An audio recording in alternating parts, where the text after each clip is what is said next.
It's a $70 million development that will see the Sisters of Nazareth back up and running. Very exciting, really. It's been a very hard 3 years, and I think that this is it's given them a sense of hope, and of course our mission will restart again in Christchurch, which is very important to us. The development will be built on the 8-hectare property in Sydenham.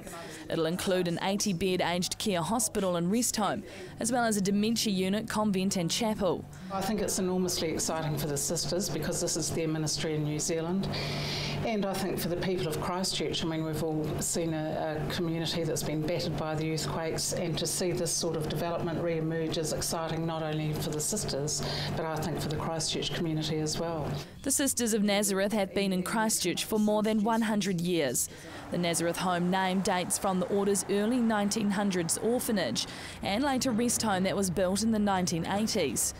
But following the earthquake, they lost their convent, chapel and Nazareth House rest home.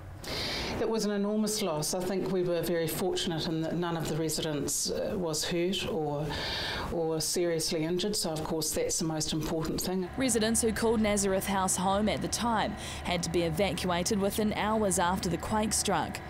For all residents to have to be evacuated within 24 hours was traumatic for them and for their families. It's certainly been traumatic for the sisters and their loss of their ministry in Christchurch. But to be at a point now 3.5 years later where that purpose is back again and a sense of life, it's really exciting. Until their new facilities are built, the sisters are using this porticom as their temporary chapel. But over the past 3 years, have never thought about leaving the site. The congregation was really clear that the sisters wanted to stay in Christchurch, so they've continued their ministry by visiting others in the community.